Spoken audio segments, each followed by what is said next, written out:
One day, God had a very important message for Jonah, a prophet who lived long ago.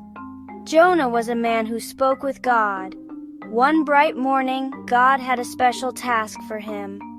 Jonah, go to Nineveh and tell its people they must change their ways. But Nineveh was a daunting place, known for its great size and greater sins. Jonah felt afraid.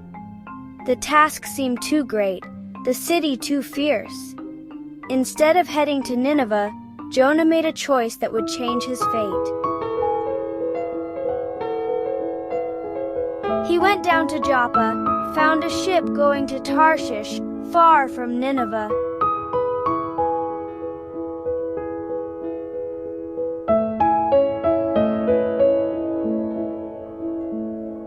As the ship sailed, Jonah tried to leave his fears and his mission behind. Deep below deck, Jonah found a place to rest, hoping distance would ease his mind.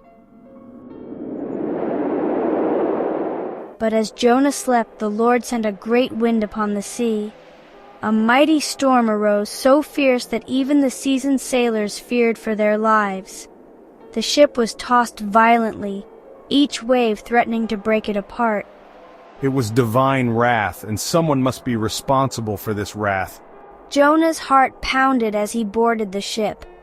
He hoped the sea would hide him from God. With every mile the ship sailed, Jonah felt a mix of relief and guilt. Trying to escape his troubled thoughts, Jonah went below deck to rest. As Jonah tried to sleep, his mind wrestled with the task he was running from. Meanwhile, as the ship sailed further from Joppa, the skies began to darken ominously. The winds picked up, and the once calm sea turned violent and turbulent. Jonah, below deck and oblivious to the storm, continued to seek refuge in sleep. Above him, sailors panicked as the storm threatened to tear their ship apart. The captain, fearing the worst, ordered his crew to lighten the ship's load. As the storm grew fiercer, the sailors began to pray, each to his own god for deliverance. The captain decided it was time to confront the stranger who had brought this curse upon them.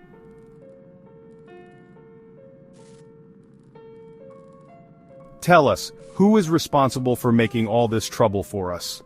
I am a Hebrew and I worship the Lord, the God of heaven, who made the sea and the dry land. What have you done? What should we do to you to make the sea calm down for us? Pick me up and throw me into the sea and it will become calm. I know that it is my fault that this great storm has come upon you. Yet the sailors tried harder to row back to land, but they could not, for the sea grew even wilder than before. Please do not let us perish for taking this man's life. Do not hold us accountable for killing an innocent man. With heavy hearts, they took Jonah and threw him into the raging sea. As Jonah hit the water, the storm ceased immediately, leaving the sea completely calm. The sailors, awestruck by the cessation of the storm, feared the Lord greatly, offering sacrifices and making vows to him. As Jonah sank into the dark waters, a great fish appointed by God swallowed him whole. Inside the fish, Jonah was surrounded by complete darkness, alone with his thoughts. Frightened yet alive, Jonah realized this was a sign of God's mercy, not wrath. He began to pray, speaking from the depths of despair and gratitude. In my distress I called to the Lord and he answered me. From deep in the realm of the dead I called for help, and you listened to my cry. Jonah confessed his disobedience and pledged to follow God's will if he were spared. Jonah spent 3 days and 3 nights in the belly of the fish, a time of profound reflection and transformation. He realized that running from God was useless. God's presence reached even into the depths of the sea. Grateful for his life, Jonah praised God for his salvation and mercy. At God's command, the fish swam to the surface and vomited Jonah onto dry land. Jonah stood on the sandy shore, soaked but unharmed, marveling at God's mercy and power. God's presence reached even into the depths of the sea. Resolved to obey God this time, Jonah set out for Nineveh, a journey of many miles inland. As he approached Nineveh, he saw its towering walls and bustling gates, a city immense and intimidating. Jonah entered through the city gates, his heart pounding with the weight of his divine task. 40 days more and Nineveh shall be overthrown. His voice echoed through the streets, startling the citizens who heard his grim prophecy. Word of his message spread quickly. From the poorest beggars to the wealthiest merchants, all heard Jonah's warning.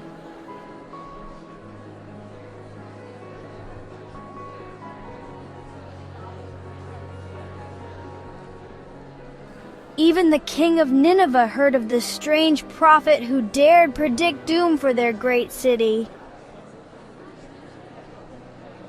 Let everyone call urgently on God and give up their evil ways and violence. Let everyone turn from their evil ways and from the violence that is in their hands. The people of Nineveh believed God's message. They hoped for mercy and feared the impending destiny.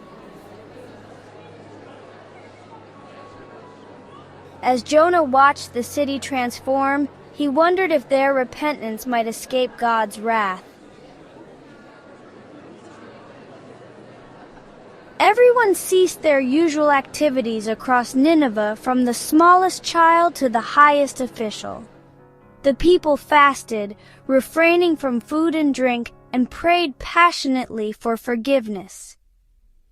The king of Nineveh, once adorned in fine robes, now sat in ashes, a powerful symbol of repentance.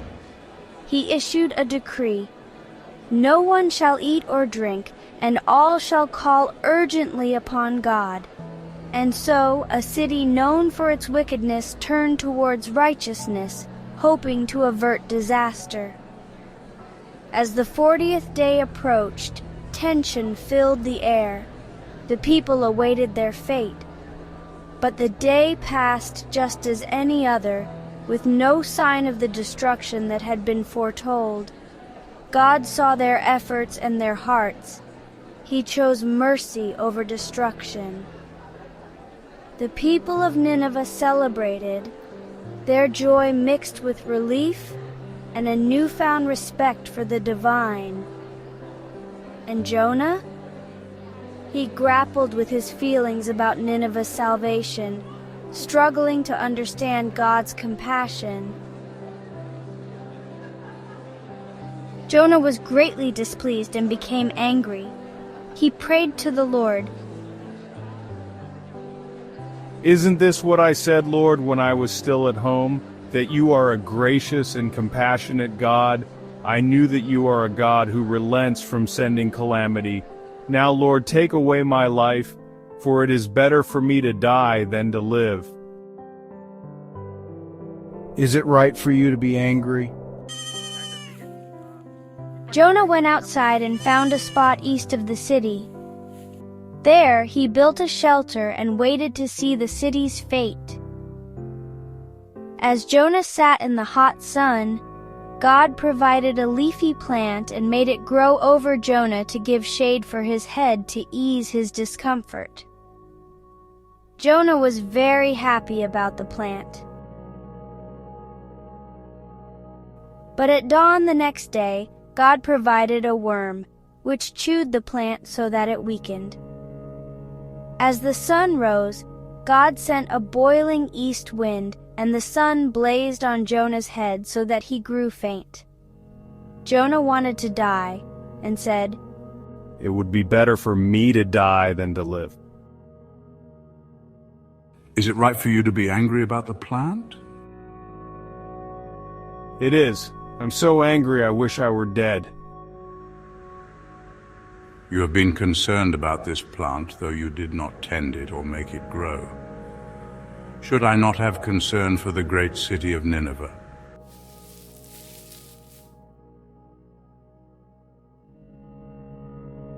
And so, Jonah learned an important lesson.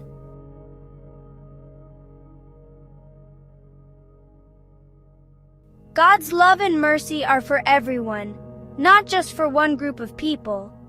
Even when we make mistakes, God gives us a chance to change and do what is right.